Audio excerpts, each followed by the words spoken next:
Hi, welcome to my kitchen. This week we've got another recipe that we're going to be dealing with. Everybody always has a lot of activities going on, especially if you're a young family with kids running around. You're kind of pretending like you're a taxi driver. You're taking them to and fro. You've got basketball practice and baseball practice, soccer, karate, cheerleading, tumbling, whatever. There's all kinds of things out there that take up our time. And when all that is happening, how do you have a chance to make a decent meal for the family?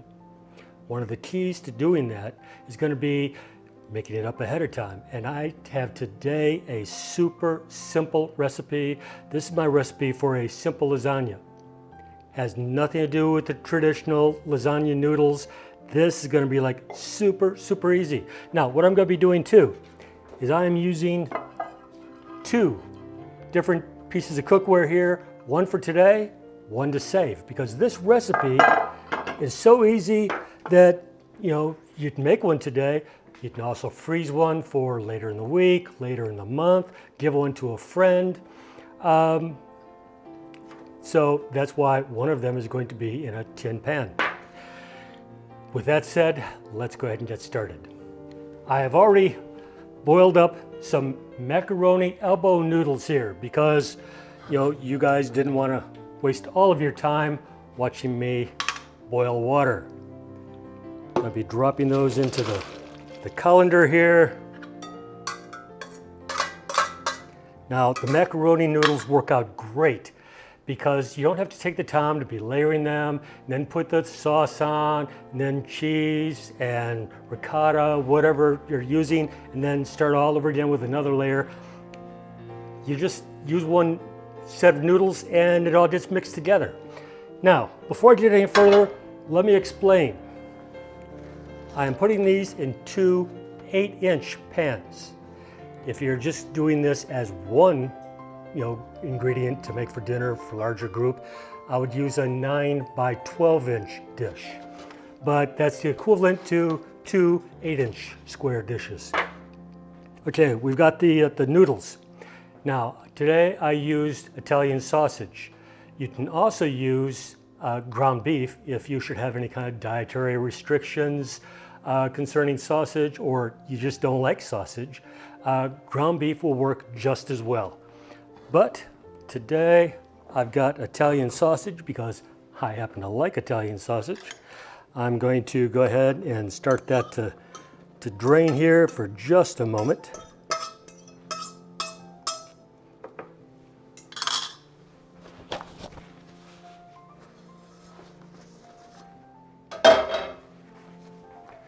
Now, get a large bowl, and I mean a large bowl because this is going to make a lot of easy lasagna.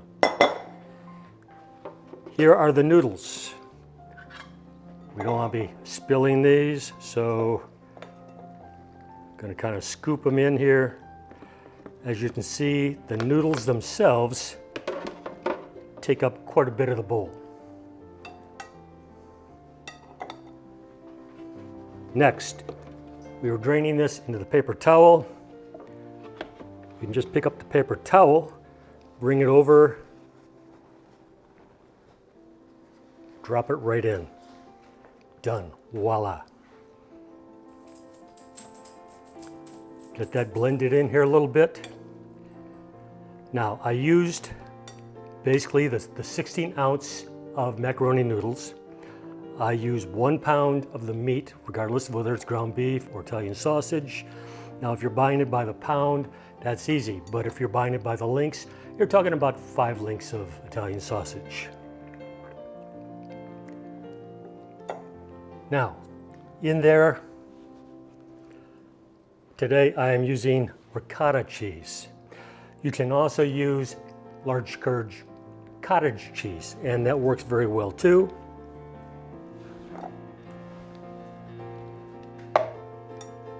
Start getting that blended in. Now, this is a great recipe to do with your kids.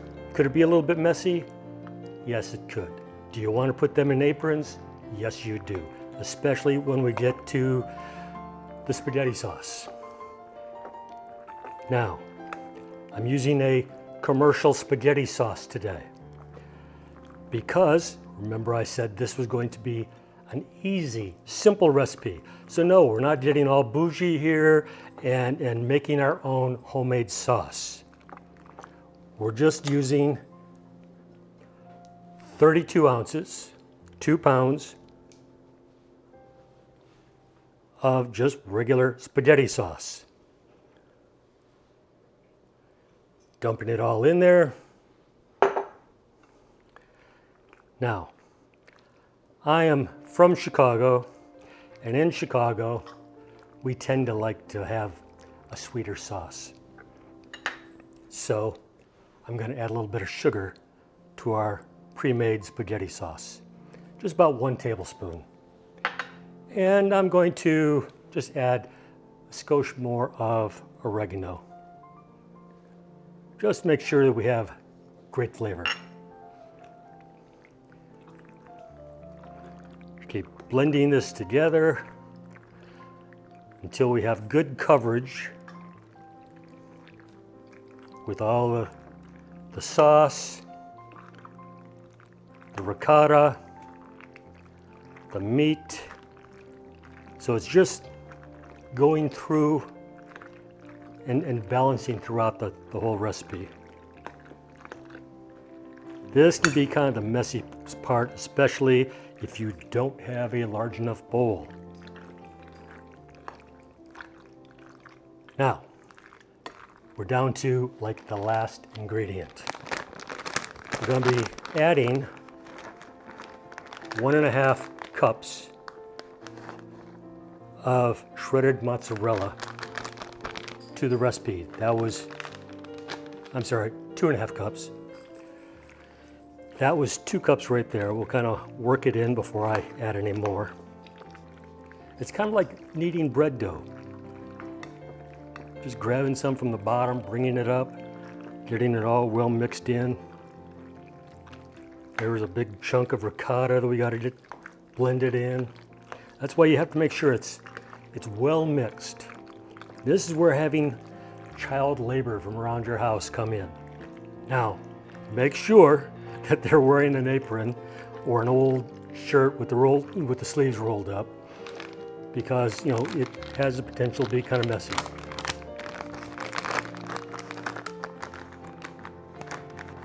Now, I'm going to be adding about half of this package to it and saving the rest to go on top. So another moment of mixing here. Make sure that ricotta or the cottage cheese gets blended in well. That could be the little bit of a tricky part, so look for any big pockets of that. So far, it's looking pretty good. And if you're like me and you have any that spills on the floor, well, I got a couple of puppies down here taking care of that. Okay, now it's time to be putting them in the pans. I've already greased the metal pan here because I didn't think you'd want me to take time to be greasing 2 pans. This is the one we're going to be making specifically for tonight. I'm going to be adding a little olive oil. Now, if you've watched some of my other videos, you know that I do not like cooking sprays. They tend to have a lot of chemicals in them. They also make it difficult for cleaning up your cookware because they tend to leave this film on whatever you're putting them on. If you've used cooking sprays, you've probably noticed that as well. But you just don't get that same situation if you use something like olive oil or ghee or peanut oil, something along those lines. Now I have oiled up the pans. We're ready to start putting the mixture into our serving dishes. Because it is such a big bowl and heavy, you're really going to want to be scooping it out as opposed to trying to dropping it in. Otherwise, I got a feeling it could wind up going everywhere. And this just kind of helps making sure that they're both getting about the same amount. Almost done. Now, you should have preheated your oven to 350 degrees. Now, I'm going to be putting both of these in to bake, and that's okay. That doesn't mean that I have to eat them both tonight, because lasagna is one of those rare foods that I and a lot of other people think actually seems to taste better after you've reheated it. I know that it holds its structure a little bit better after you've heated it up a second time. So don't be afraid to cook it and then store it. But if you're going to be putting one away to cook, here's another little trick. If you cover up, say this one, with aluminum foil, you can use a Sharpie to write on the surface how long you're going to cook it for and for what temperature. That way you'll remember and put on there what's in there, you know, lasagna. But about 45 minutes to 50 minutes at 350 degrees. Easy to write on aluminum foil with a Sharpie. With that said, going to be bringing them over to our oven. Going to set my timer for 45 minutes. Oh, I forgot something. Kind of an important step here. Almost forgot to put the extra cheese on top.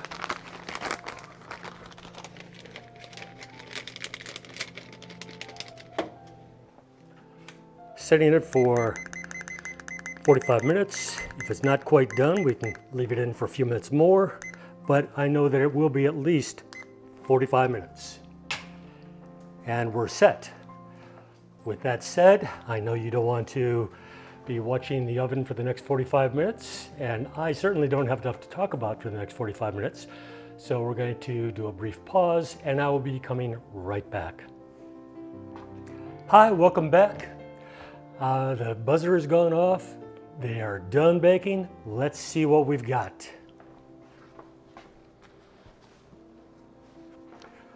Okay, they look fantastic. They smell fantastic. Let me go ahead and kind of hold one up so you can see what they look like. Hopefully you can see this. This is going to be awesome. Trust me on this. Gonna take a little scoop here.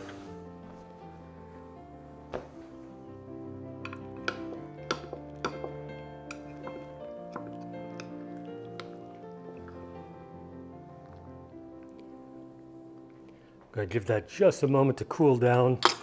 In the meantime, the directions for the recipe are going to be in the description down below. If you like the video, please let us know by clicking like.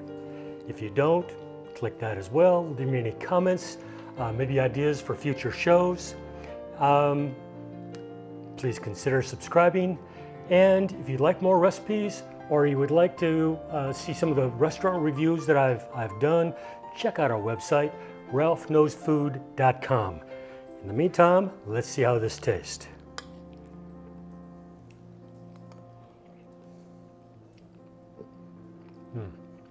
This is awesome. You and your family are going to love this. So with that, thanks for joining me, and bye-bye.